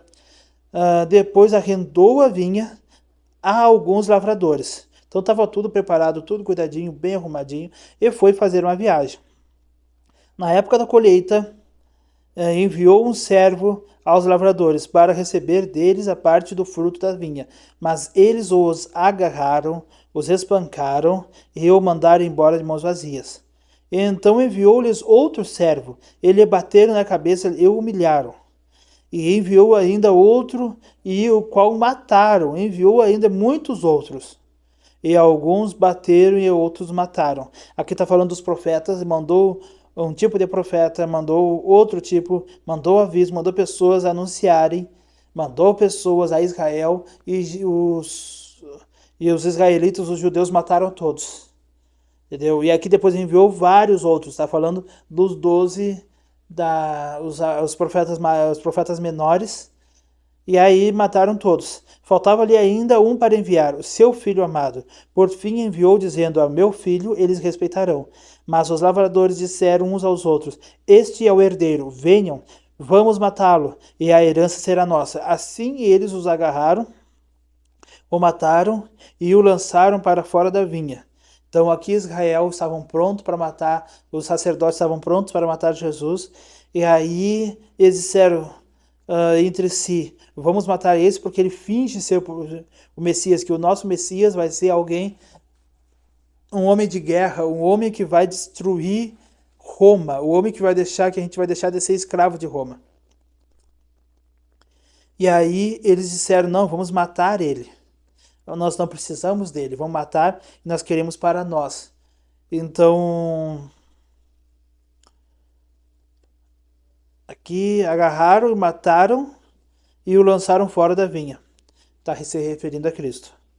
O que fará então o dono da vinha? Virá e matará aqueles lavradores e dará a vinha a outros. Vocês nunca leram essa passagem das Escrituras? Então aqui está falando da vinha, matará aqueles e lavradores dará a vinha aos outros. Ele está falando da igreja. A igreja que não eram os primeiros lavradores e cuidadores da terra, mas Deus deu a outros. Então hoje, a terra retirada da igreja da terra, ainda Deus está tratando com a igreja. Ainda Deus está tratando com a igreja. Israel está lá, quietinha, somente sendo cuidada por Deus, mas sem atuação direta de Deus. Deus está somente esperando o tempo em que a igreja tivesse sido arrebatada. De todas as nações sairão povos e multidões de pessoas arrebatadas para os céus. Aí sim Deus voltará a sua atenção, o seu cuidado para Jerusalém. Vocês nunca leram essa passagem nas Escrituras? A pedra que os construtores rejeitaram tornou-se pedra angular. E isso vem do Senhor e é algo maravilhoso para nós. Então começaram a procurar um meio de prendê-lo, pois perceberam que era contra eles que ele havia contado aquela parábola. Mas tinham medo da multidão, por isso deixaram e foram embora. O pagamento do imposto a César. Mais tarde enviaram a Jesus alguns dos fariseus e dos herodianos para o apanharem em alguma coisa que ele dissesse. Esses se aproximaram dele e disseram: Mestre, sabemos que és íntegro e que não te deixas influenciar por ninguém, porque não te prendes à aparência dos homens, mas ensinas o caminho de Deus conforme a verdade. Quero lhe dizer uma coisa: aquele que vem com palavrinhas doces, com palavrinhas macias, com palavrinhas suaves, você que prega, pregador, você que canta, músico, você que adora, você que tem uma palavra, você que atua de alguma forma, sabe aquela situação em que chegam para você com grandes elogios, chegam para você com palavras bonitas, com elogios, batendo palma para você, declarando admiração, cuide. Ah, mas essa pessoa é tão boa. Sim, ela é boa porque ela enche o teu ego. Ela tem uma palavra que vai estufar o seu ego. Mas cuide dessa pessoa, cuide, tenha atenção. Não vá no papo do inimigo, porque ele vai colocar pessoas para te elogiar. Porque essas pessoas, o objetivo delas é se aproximar de você. Se ela te elogia muito, ela vai se aproximar de você para fazer com que você caia em algum erro. E o erro vai cair pelas suas palavras. O diabo sempre tenta, porque sabe, toda vez que alguma palavra sai da sua boca e ela é uma palavra de maldição, os seus lábios estão selados com aquela palavra. Porque foi você mesmo que falou. E o diabo vai usar essas palavras para vir e julgar perante Jesus Cristo. O diabo vai usar as mesmas tuas palavras. O diabo vai usar a palavra que sai da tua boca, não palavra de outros, para trazer maldição. A maldição vai vir direto do que sai dos teus lábios, pois aquilo é fruto do seu coração. Pode que o diabo largou a semente no seu coração, para que você falasse, mas foi dos teus lábios. Ninguém te obrigou a falar alguma coisa. Aquilo saiu porque você quis. Então cuide do que você fala. Cuide do que você fala. O diabo pode mandar pessoas plantar sementes em seu coração para você vir falar maldições até para a sua própria vida. Mas não permita que isso aconteça.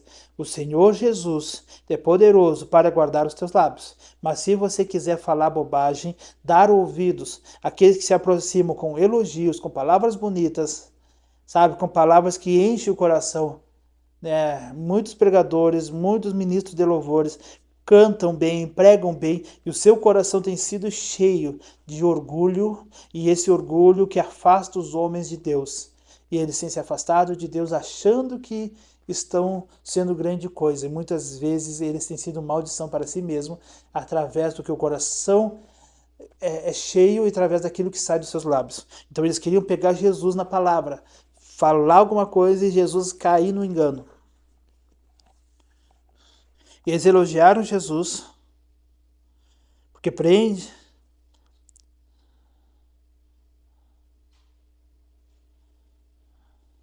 Sabemos que és íntegro e que não deixa influenciar por ninguém, porque não te prendes à aparência dos homens, mas ensinas o caminho de Deus conforme a verdade.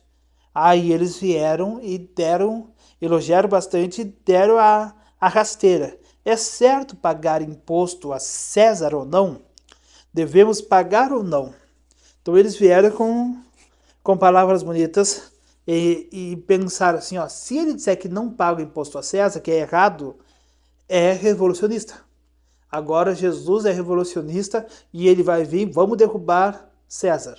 Vamos derrubar Herodes e depois vamos lá arrancar César do trono e Israel vai ser a próxima nação. Então eles queriam que Jesus falasse isso. E aí Jesus, toda a sabedoria de Deus, disse assim, mas Jesus, percebendo a hipocrisia, cuide com a hipocrisia dos homens, percebendo a hipocrisia deles, perguntou, por que vocês estão me pondo à prova? Palavras bonitas? É uma preparação para colocar à prova. Aquele que vai vir com palavras bonitas vai colocar você à prova diante de Deus. Tragam-me um denário. Trouxeram aquela moeda. O denário era uma moeda de prata equivalente à diária de um trabalhador braçal. Tragam-me um denário, para que eu o veja. E eles trouxeram a moeda e ele perguntou. Jesus com a moeda na mão e disse assim, ó, de quem é esta imagem que está na inscrição? E essa inscrição. Então Jesus perguntou, quem é essa imagem aqui? De quem é esse rosto que eu estou vendo aqui? E o que é que está escrito aqui? E eles disseram, de César, responderam eles. Jesus teve a sabedoria de Deus, cheio do Espírito Santo, e disse, deem a César o que é de César, e deem a Deus o que é de Deus. E eles ficaram admirados com ele. A realidade da ressurreição. Depois, os saduceus, que dizem não haver ressurreição, aproximaram-se dele com a seguinte questão: Mestre, Moisés nos deixou escrito que, se um homem morrer e deixar a mulher sem filhos, seu irmão deverá casar-se com a viúva e ter filhos para seu pai. Isso aqui se chama levirato. O próprio Judá casou-se com... O próprio Judá deu uma mulher para seu filho, só que ele morreu. O outro filho morreu e não teve filhos com ela. E ele ficou com medo de dar o terceiro e perder o filho também. Acabou que ele, achando que no momento ali que ela disfarçou, achou que era uma prostituta, teve um filho com ela. E ela teve restituído assim. No Novo Testamento, se não me lembro a passagem, parece que diz que ela era a mulher da sua juventude. Então ele pegou a mulher que era da juventude dele e deu para seus filhos. E acabou que ele a engravidou. E aí nasceu a descendência de Judá, e que veio depois, algumas descendências depois, foi vir a nação de Israel. A nação de Israel veio através dessa situação.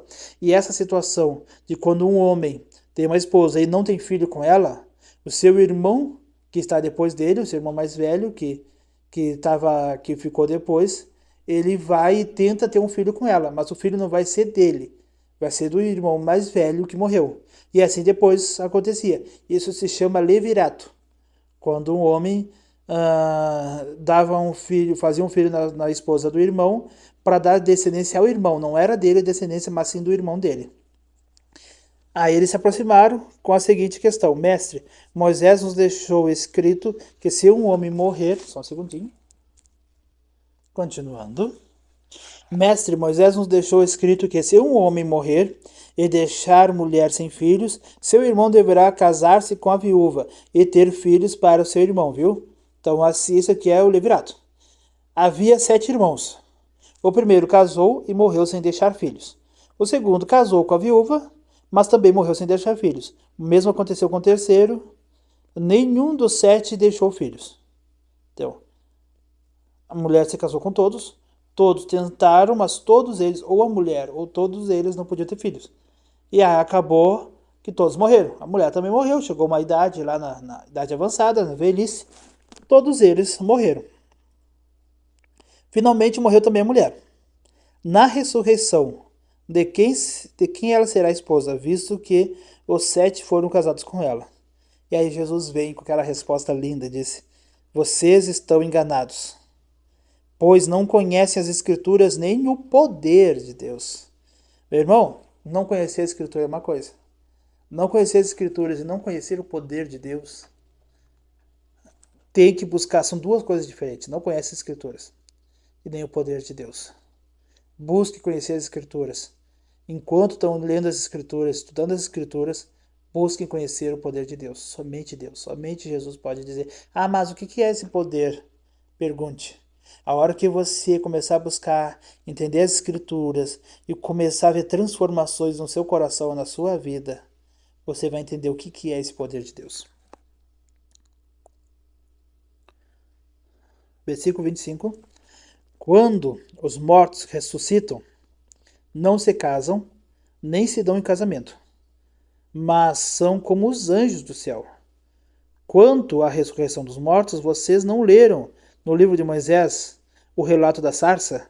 Como Deus disse: eu sou o Deus de Abraão, Deus de Isaac, o Deus de Jacó. Ele não é Deus de mortos, mas de vivos. Vocês estão muito enganados. Maior mandamento. Um dos mestres da lei aproximou-se e os ouviu discutindo. Que é um dos mestres da lei aproximou-se e os ouviu discutindo. Tá, enquanto estavam conversando sobre a ressurreição. Notando que Jesus lhes dera uma boa resposta, e, ó, enquanto Jesus estava respondendo, conversando com eles, um mestre da lei ficou ali ouvindo. E aí perguntou para Jesus: de todos os mandamentos, qual é o mais importante? Tinham 10. Dependendo da resposta, Jesus podia estar também. Porque aí todos os outros, ele podia dizer: ah, mas o amar a Deus, ah, então quer dizer que os outros não são importantes. Guardar o sábado, ah, quer dizer que não é importante amar a Deus. Ah, obedecer o pai e a mãe, ah, quer dizer que os outros. Então, qualquer um podia dar grande problema. Aí Jesus respondeu: o mais importante é este: ouça, ó Israel, Shema Israel, o Senhor, o nosso Deus é o Senhor, é o único Senhor. Ame o Senhor, seu Deus, de todo o coração. Esse ouça Israel é Shema Israel. Ouça Israel, o Senhor, o nosso Deus, o Senhor é o único Senhor. Ame o Senhor, o seu Deus, de todo o coração, de toda a sua alma, de todo o seu entendimento. E todas as suas forças, o seu coração, a sua alma, seu entendimento, todas as suas forças. Use o seu coração, fala sentimentos, sentimentos, de toda a sua alma, de toda a força de vigor, sabe a alma, a energia, a eletricidade que faz seu coração pulsar, de toda a sua alma, de todo o seu entendimento. Use seu psique, use toda a sua mente, tudo, todo o teu entendimento. E todas as suas forças. Força fala de vigor da sua energia, do seu corpo. De toda. Porque diz que quem confia no Senhor renovam as suas forças. Renove as suas forças no Senhor. Ame a Deus de todas as formas. E o segundo é este: ame o seu próximo como a si mesmo. Não existe mandamento maior do que esses. Muito bem, disse o mestre. Muito bem, mestre, disse o homem. Está certo ao dizeres que Deus é o único e que não existe outro além dele. Amá-lo de todo o coração, de todo o entendimento e de todas as forças, e amar ao próximo como a si mesmo, é mais importante do que todos os sacrifícios e ofertas. Aleluia. Aleluia. Vendo que ele tinha respondido sabiamente, Jesus lhe disse: você não está longe.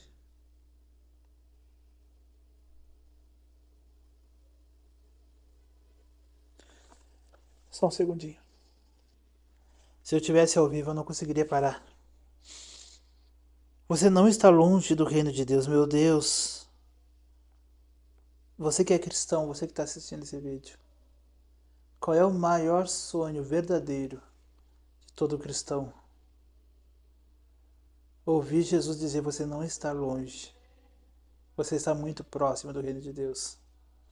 Pode que aquele homem tenha dito assim, ó: eu vou perguntar qual é o maior mandamento, talvez, e ele tenha feito uma pergunta sincera. Como vários está perguntando, quem sabe mais um. Se ele responder aos outros com educação, por que não eu? Mas naquele momento ali, ele foi. Vamos ver o que ele disse. Muito bem, mestre, disse o homem. Está certo ao dizeres que Deus é o único e não existe outro além dele. Isso está no seu coração? Isso dentro do seu coração é verdade? Não existe outro Deus além dele? Você não tem colocado mais nada de Deus dentro de você? O seu celular é Deus para você? Você tem colocado o que no seu coração? Não existe outro Deus.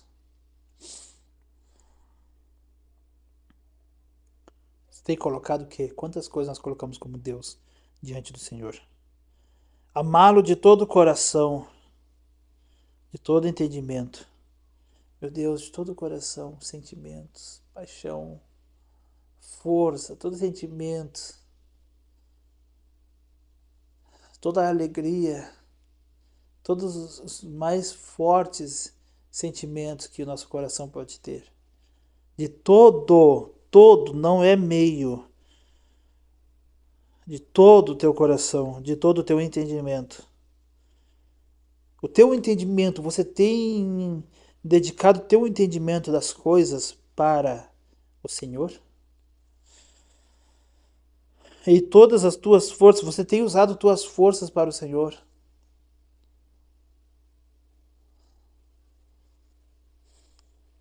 E amar ao próximo como a si mesmo é mais importante. Eita, glória a Deus, que todos os sacrifícios e ofertas, todos os sacrifícios, o Antigo Testamento diz que é melhor obedecer que sacrifícios. Davi, já falei aqui no outro vídeo. Davi, ele disse que. Vou contar um testemunho aqui. Um dia, anos atrás, bastante tempo atrás, uns quantos anos atrás? Bastante tempo atrás, uma vez eu estava lendo a Bíblia. E eu comecei a ler Salmo 51, os primeiros versículos. Fala sobre adoração, fala sobre pedido de perdão, sobre a. Sabe, Davi vai falando. E vai falando, e meu coração vai. 2, 3 versículos, eu não me lembrava daquele texto. 2, 3 versículos me veio um desejo. Diz assim, ó, se eu soubesse que ia agradar a Deus, sabe, deu um desejo me deu uma sensação como se eu tivesse lá no templo, eu tivesse com um cordeiro, com um animal na mão, um cordeiro, atando, carregando por uma corda, alguma coisa assim, e eu tivesse levando para o sacerdote e eu me tive a sensação como se eu tivesse atando as pernas do animal ou eu fosse tipo um sonho, uma visão assim, e eu me coloquei no lugar do sacerdote junto ali, sacrificando aquele animal. E o sangue derramando, e ele queimando aquele animal, o cheiro subindo, sabendo que. E aí me veio a sensação assim que eu me imaginei lá, foi uma visão, eu me imaginei lá. E me veio naquele momento assim, ó, se eu soubesse que Deus agradasse de sacrifício, eu faria. Eu faria, literalmente eu faria. Quando eu pensei aquilo ali, eu segui lendo. Daqui a pouco me chega no versículo, disse, Davi falou assim, ó, eu não tinha lido ainda. Sabe quando o Espírito Santo prepara aquelas armadilhas boas? E aí veio assim, ó, se eu soubesse que tu se agradava de sacrifício, a mesma frase que eu usei, eu os faria. Tá lá, Salmo 51, leia tudo. Chore lendo aquele, adore o Senhor. Deixe, não te tranca o quebrantar. E aí ele disse, se tu se agradar a sacrifício, eu faria. Já estamos com um vídeo bem longo, vou botar aqui nessa marcação aqui. Eu vou achar aqui os versículos que diz.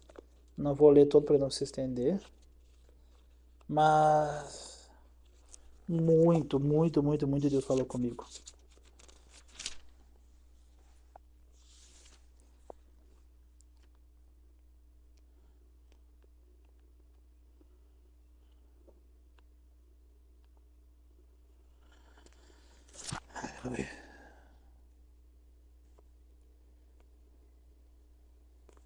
E aí eu tava vindo aqui, eu vinha pelo 13.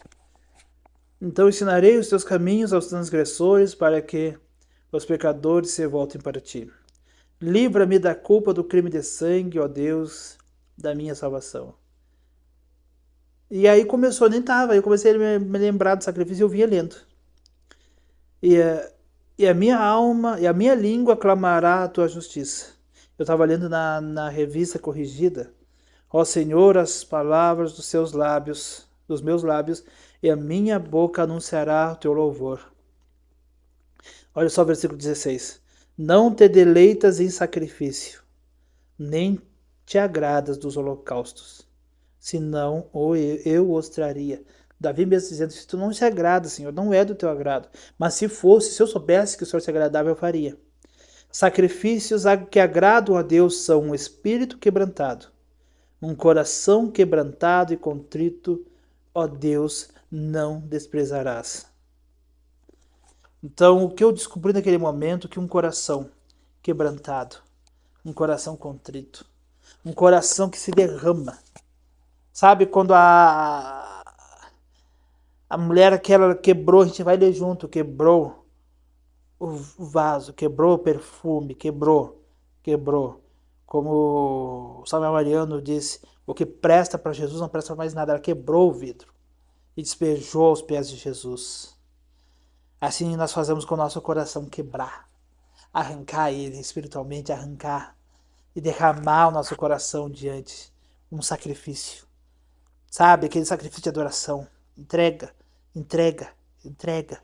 Entrega o teu coração, entrega a tua alma, entrega o teu sentimento, entrega os teus desejos, entrega as tuas dores, entrega o teu sofrimento, entrega as chagas, entrega as tuas feridas, entrega os teus talentos, entrega o ar que entra dentro do teu pulmão, entrega tudo, o teu coração que bate, que nunca parou de bater, mesmo você dormindo, se apagando, seu coração tá lá tum tum tum tum tum tum tum tum tum tum tum. Ele pode ficar bem fraquinho, mas ele não para. Quando você está nervoso e ansioso, o coração acelera, mas o teu coração que não parou de bater, entrega ele pro Senhor, derrama aos pés do Senhor. E diz: Pai, todo o meu ser, todo o meu coração, toda a minha alma pertence a ti, Jesus. Toma conta do meu ser. Toma conta da minha vida, faça todo o meu ser, faça-me ser teu, todo o meu ser eu entrego a ti, Senhor. Eu não tenho mais nada do que é meu, tudo que é meu é teu, Senhor. Dou permissão, ó Deus, para que o Senhor venha interferir em minha vida, a partir desse momento. Só não me deixe eu me desviar nem para a esquerda nem para a direita. Eu dou permissão que o Senhor venha e me avise e desperte e faça vir um vazio no meu peito se eu estiver caminhando para a perdição. E me avise antes que eu me perca. Só grita aos meus ouvidos com voz mais audível que o chão que eu estou pisando, que o ar que eu estou respirando, que seja mais verdadeiro o possível e eu posso ouvir e dizer assim: o Espírito Santo está me avisando e eu volto para o caminho. Em nome de Jesus, faça essa oração. Diz a Deus: eu permito que o Senhor nunca me deixe sair do caminho que leva para a salvação. Me traga de volta.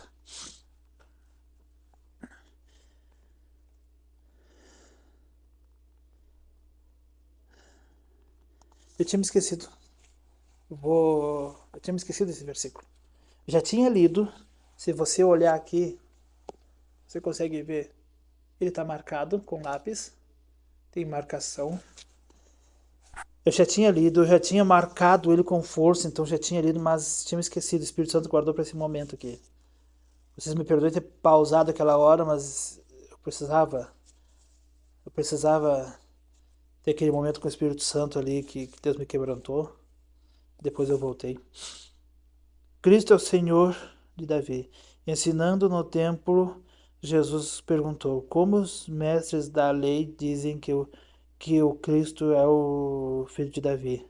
O próprio Davi, falando pelo Espírito, disse: Senhor, disse ao meu Senhor: senta-te à minha direita, até que eu ponha os teus inimigos debaixo dos teus pés. O próprio Davi chama de Senhor, como pode então ser ele seu filho? E a grande multidão o ouvia com prazer. Ao ensinar, Jesus dizia: cuidado com os mestres da lei. Eles fazem questão de andar com roupas especiais e receber saudações nas praças, e de ocupar os lugares mais importantes das sinagogas e os lugares de honra nos banquetes.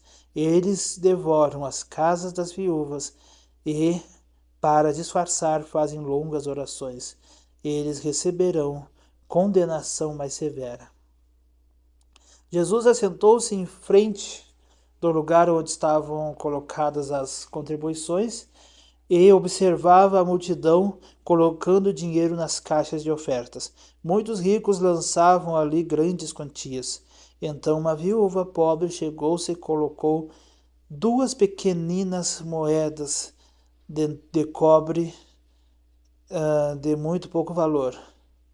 Chamando para si os seus discípulos, Jesus declarou: afirmo-lhes que esta viúva pobre colocou na caixa de ofertas mais do que todos os outros. Todos deram do que lhe sobrava. Ela, da sua pobreza, deu tudo o que possuía para viver. Amém? Muito forte. Você dá a sua melhor oferta. Dê o seu melhor para Jesus. Se o que você tem dado, no fundo do seu coração, você sabe que é pouco, você sabe que não é o seu melhor, dê mais. Não estou falando só de dinheiro, estou falando de tudo. Adore a Deus, de todo o seu coração. Ah, mas eu não falo, eu não canto, eu não ajo igual a tal pessoa. Mas Jesus não quer, a oferta de tal pessoa, ela já está dando, ou não. Jesus quer a sua oferta. O melhor que você tem para Ele é o que Ele quer. Amém? Santo Deus, Pai Celestial, toda honra, toda glória, todo louvor a Ti, ó Pai. Eu senti a Tua presença, Deus, senti o Teu Espírito Santo, fui visitado por Deus nesse lugar. Eu abençoo meu irmãozinho, abençoo minha irmãzinha, abençoo meu amigo, minha amiga que estão me assistindo. Você teve paciência de assistir até aqui, Deus te abençoe. Deus abençoe, ó Pai. Eu clamo agora por saúde, ó Deus. Eles que estão assistindo, ó Deus, que estão precisando, ó Deus, de uma cura, ó Deus, sara agora. Arranca a dor, arranca, Deus, a ferida, sara, ó Pai, todas as dores. Eu não preciso citar todas as doenças, mas eu preciso sim citar o sangue de Jesus tem poder para curar. Sangue de Jesus tem poder para perdoar. Sangue de Jesus vertido naquela cruz tem poder para purificar. Jesus cura. Jesus arranca essa dor agora, Pai. Jesus sara, Jesus faça estancar, ó Pai, a infecção, a inflamação, as dores, sara agora, Pai, suma com tumor, ó Deus, em nome de Jesus agora, Pai, seja reconstruindo, ó Pai, oh Deus, faça crescer aquela perna que está mais curta, ó Deus, faça sumir, ó Deus, aquele calo, aquela inflamação, ó Deus, em nome de Jesus, tira toda a dor agora, Pai, e que nós possamos ver nos comentários as pessoas, ó Deus, agradecendo pelas curas recebidas, ó Pai. Em nome de Jesus. Obrigado, Jesus, por tudo. Amém? Sabe que eu não sei como me despedir do vídeo? Então eu vou... Deus te abençoe, até mais e daqui a pouquinho, próximo vídeo. Se você está na playlist, próximo vídeo vai começar agora.